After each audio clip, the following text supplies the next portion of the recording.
Federal agencies are on a constant journey to modernize their IT. Working with integrators steeped in managed service program delivery is one way to help agencies make faster headway with their most pressing IT infrastructure, hardware platform, software application, and security needs. I'm Wyatt Cash with Scoop News Group, and here to talk a little more about that is Adriane Burton, Chief Information Officer at the Health Resources and Services Administration. Adriane, thank you so much for joining us. Thank you for having me. So I'd like to start by asking, what is an example of an IT operational or staffing challenge your agency has faced where adopting an as-a-service model presented a faster or more effective way of delivering on your mission? Well, before I want to just jump right into how we're using managed and cloud services, I just want to tell folks a little bit about HRSA. As you mentioned, we are part of HHS, and we have over 90 programs to provide healthcare to underserved communities. HRSA is primarily a grant-making organization, and we have approximately about $16 billion that we issue in grants, or we give loans and loan repayments as well as scholarships to healthcare professionals that support HRSA's healthcare programs. So anyway, so jumping right into managed services and cloud services. So we are a big proponent of using managed services. We've been using them for years at HRSA. As a matter of fact, we use NIH a lot as a shared service provider. They provide email for us, O365, SharePoint, Tier 1 services. And then over the years, NIH has moved from on-prem services to cloud services. In addition to using shared services at other parts of HHS, we also use cloud services directly through HRSA. So we've been using a lot of platform as a service, specifically for the COVID response. We use a lot of DocuSign cloud services as well as Salesforce services. So we've used a combination of services provided by other parts of HHS, as well as going directly to some of the cloud providers directly. Well, thank you for outlining the constituents that you serve. That's a big task ahead. Talk to us a little more about how you're using various degrees of managed services to meet mission objectives, and what might be an example of what still makes sense to keep in-house. Well, what we do is for any type of IT need within HRSA, we go through our FATARA processes where we would evaluate our current portfolio to see if there's a service that we already have that will meet the needs of this new requirement.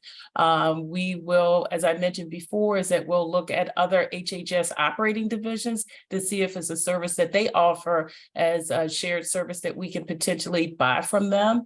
There are instances where we try to buy services like software as a service or platform as a service directly from vendors. And then as a last resort, we actually will build different solutions from scratch. And in today's world, we're building a lot of the systems from scratch using cloud services, such as, like I said, Salesforce, as well as DocuSign and other cloud service offerings that are out there. And we're also in the process of starting a POC with AWS services as well.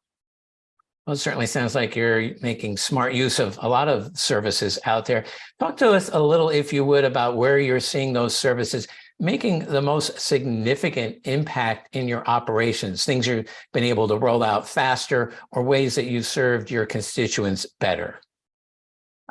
We primarily, the platform as a service, we've been able to use that to deploy our applications a lot quicker than we have in the past. We use software as a service. For instance, we procured box services from NIH where we needed file transfer capabilities, and we were able to, even though it's a cloud service, it helps to use it to procure it from another part of HHS because they've already gone through, for instance, the ATO process, single sign-on, those types of things. So it makes it a lot easier if we just buy a service that's already available. And then what are some lessons that you've learned that you might share not only with your fellow CIOs, but really upper management that still needs a clearer view of why as a service really makes sense in this day and age? Well, I think some of the lessons learned that we encountered was one is having contract vehicles to be able to more quickly access those services, I think.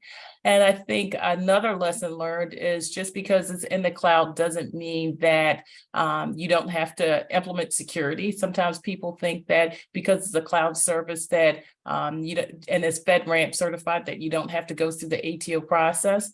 And I think another thing that you hear frequently from CIOs is that cloud services is not necessarily cheaper. However, it's faster, but it's not necessarily cheaper. So those are some of the lessons learned as well. I appreciate that. And then lastly, how do you see as a service models and managed service providers shaping your technology priorities in the future around the citizen experience or internal operations?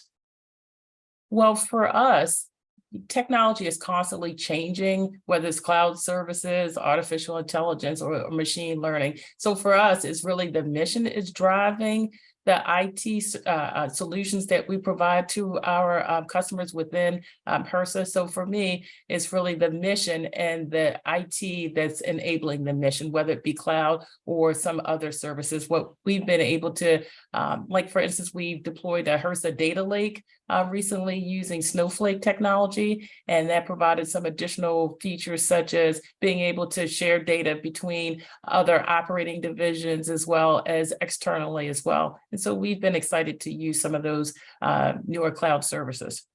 That's a great example.